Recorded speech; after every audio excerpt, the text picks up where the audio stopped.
Well, I want to welcome you back to another session of Little Gems. And just as a reminder, if you find these videos to be helpful, please make sure that you like this YouTube channel and subscribe to it. And that'll go a long way in helping to get the word out. I want to, of course, continue making our way through the book of Hosea as we have been, and today we're going to pick up in verses 15 to 16.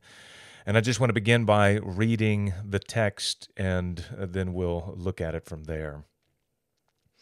Hosea chapter 13, beginning in verse 15, we read, "Though he may flourish among his brothers." And just as a reminder, God is addressing the people of Israel, and here specifically the main tribe of the northern kingdom in the tribe of Ephraim. "Though he may flourish among his brothers, the east wind, the wind of the Lord, shall come, rising from the wilderness, and his fountain shall dry up, his spring shall be parched. It shall strip his treasury of every precious thing. Samaria shall bear her guilt, because she has rebelled against her God. They shall fall by the sword. Their little ones shall be dashed in pieces, and their pregnant women ripped open." Now, as I read those last two lines, you don't have to use much imagination to understand how disturbing this would be. The picture here of a coming judgment, and in the midst of this judgment, one of the things that is going to happen, and one of the things that the people of Israel are going to have happen to them, is that they are going to witness their children, their little ones, being dashed in pieces, and their pregnant women being ripped open. Now, that is, without a doubt, disturbing and evil. And it raises the question, because this is what God is saying is going to happen as a result of his judgments. It raises the question whether or not God is sovereign over something like this, over evil. When these things, these kinds of things are happening in the world, this brutal, violent destruction of human life is occurring, is God sovereign, or is he in some way absent? There are some who have certainly made arguments in the past that God is not present in these kinds of events, these kinds of things that happen in the world. There is no way that a good, loving God could ever allow something like this to happen.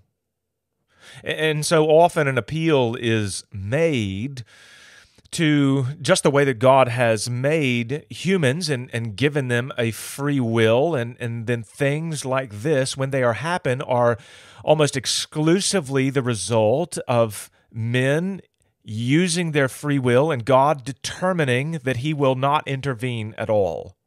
It's almost as if he's just a watcher, standing back and observing as these things happen, and he may be able to, certainly as he sees the future, announce that these things are going to happen, but he has no role in it. Some have made general arguments that they've tried to explain the reality of evil in the world in these kinds of categories. But I don't think that is an explanation that the whole Bible, much less Hosea, allows us to have as we study this particular text. This is a question that I particularly want to address today. Is God sovereign?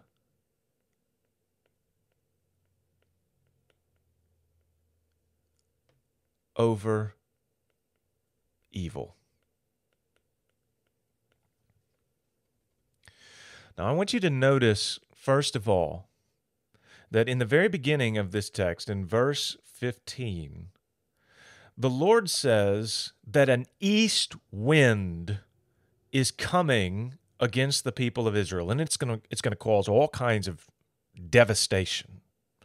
And that east wind is specifically throughout the book of Hosea identified as the nation of Israel, of Assyria, a people, an empire coming from the east. But I want you to notice that the Assyrians, this east wind, is specifically identified as the wind of the Lord. He is in full control over what they will do to the people of Israel in the future. In fact, if you go to a chapter like Isaiah 10, Isaiah says very clearly there that the Assyrian Empire was the rod of God's anger, his righteous indignation against the wickedness of Israel and Judah. He is in full control over the Assyrians. The Assyrians themselves, as a nation, they are going to be the one who carry out these brutal actions that are below. But it is God who is sending them. So I don't think that we can say that God is nowhere to be found, that he's sleeping or that he's just observing and that he has no control over what Israel is going to suffer. He is in full control. So the question is, how do we think about this? How do we think about God being in full control over events that are going to result in these kinds of actions coming upon the people of Israel? Well, I want to give you three truths to think through as we consider this question. And the first truth is that God has every right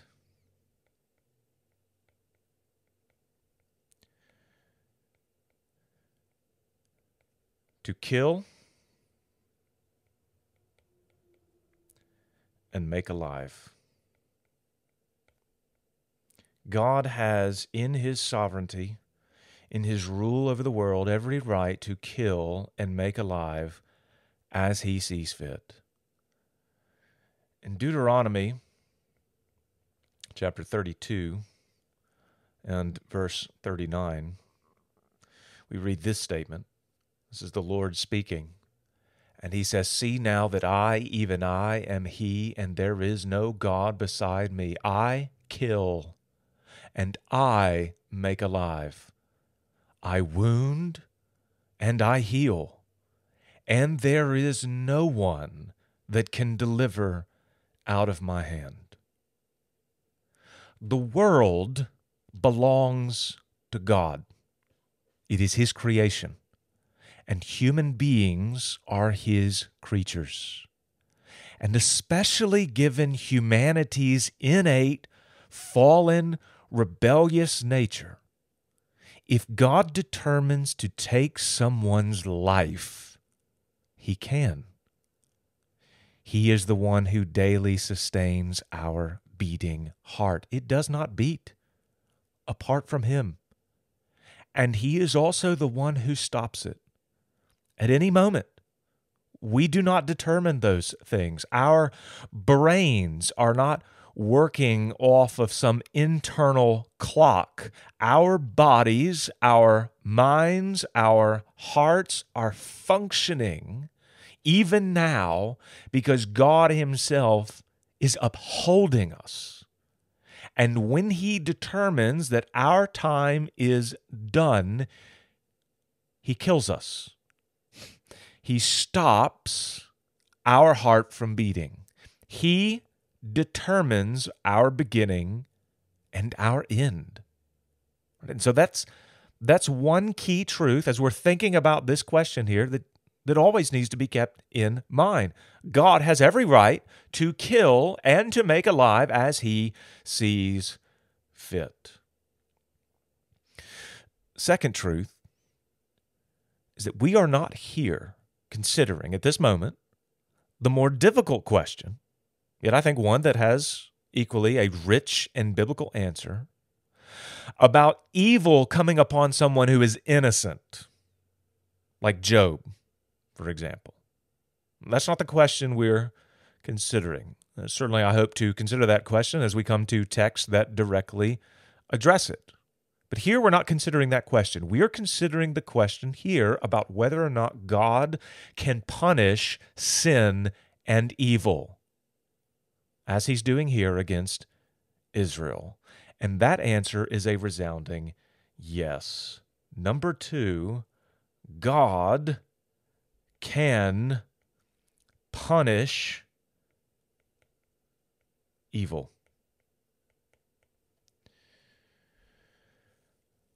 God is under no obligation at any point to show mercy and grace to rebellious sinners. He no doubt does so. And praise God that He does that. But He is not ever obligated to do so.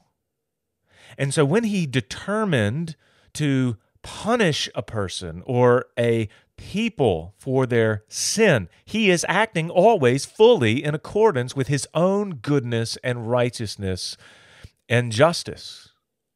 It has been said many times before, it is worth repeating again.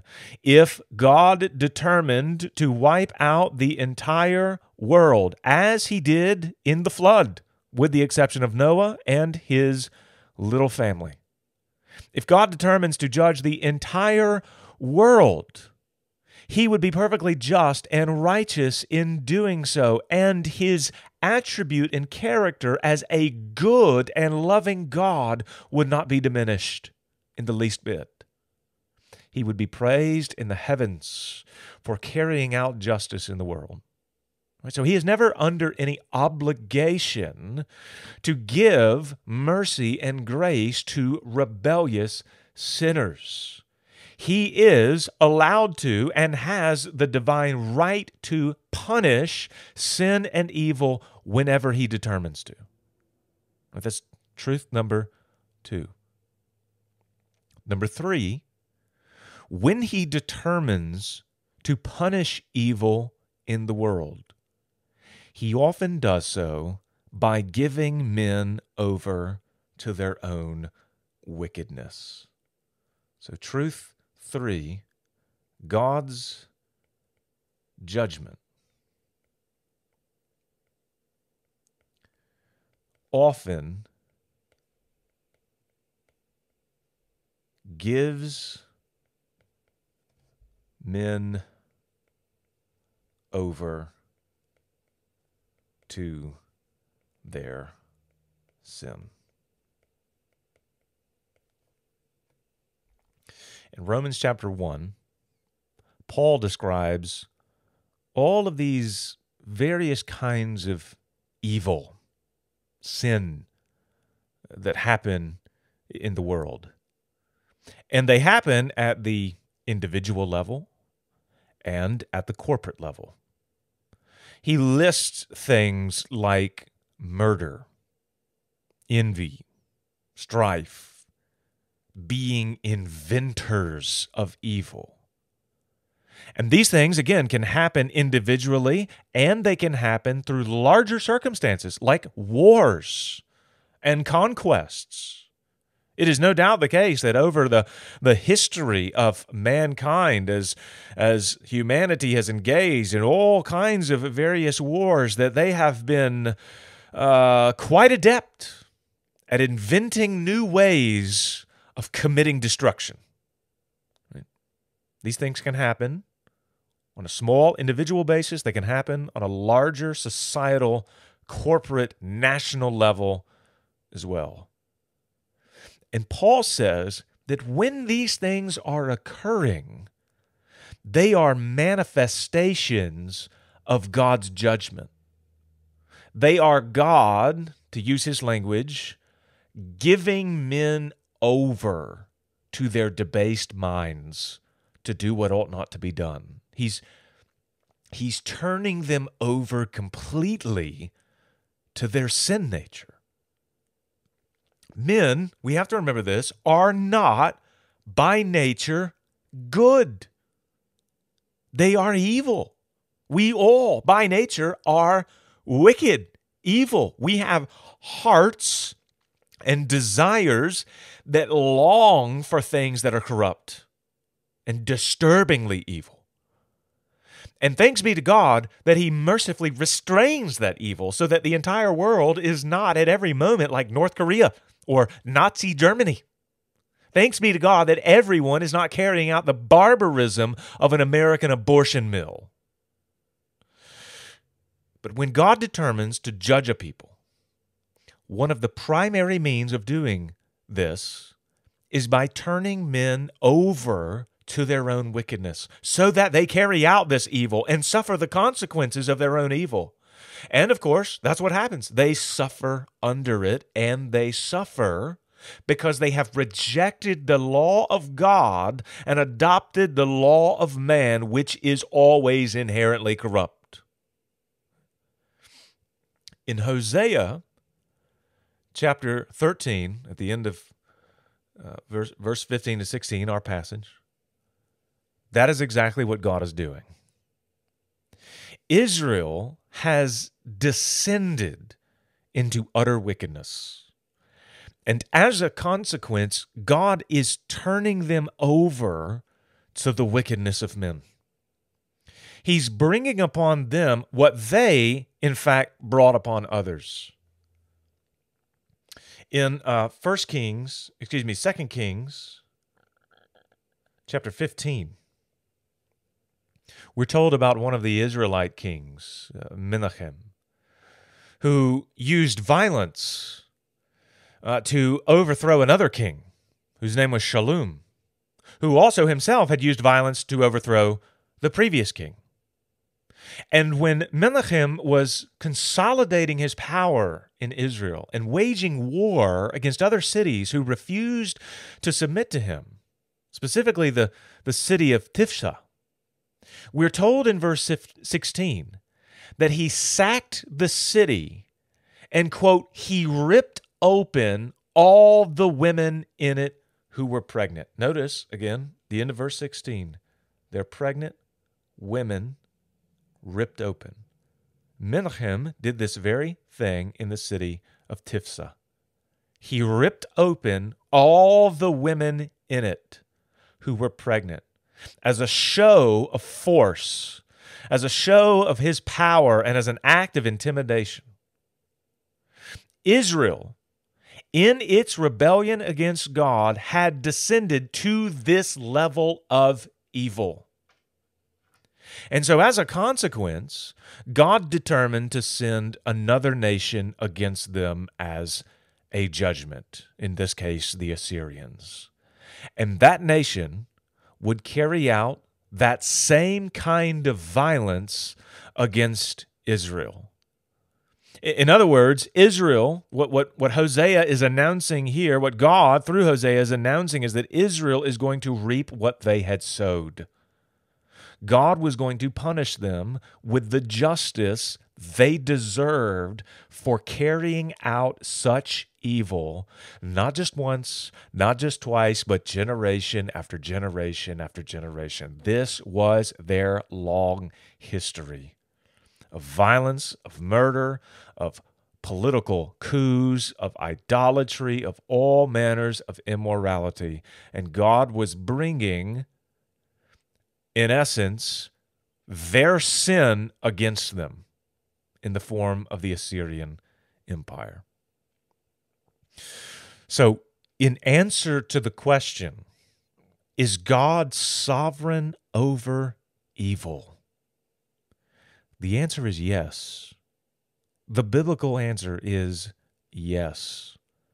And while his purposes in sending evil against a people may not always be the same, and in fact, they aren't always the same. There's not just one single purpose that God has in his various acts in the world.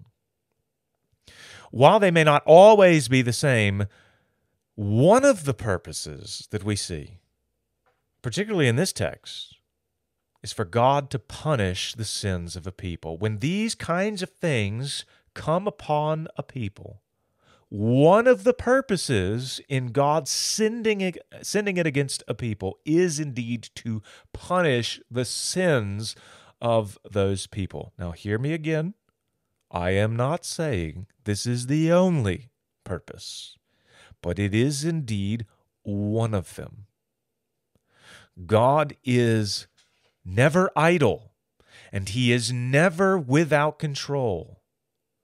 But in all things, he is carrying out his purposes on the earth, and sometimes in punishing wickedness, and sometimes in rewarding righteousness, and sometimes still more, working out cosmic purposes that we may not even know about.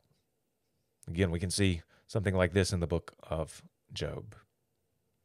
But in all of these things, in all of these events as they come upon the world, in all of these things, we, particularly as believers, are to trust in the Lord, and trust in particular that his ways are right, that he will punish what is evil, he will reward what is good.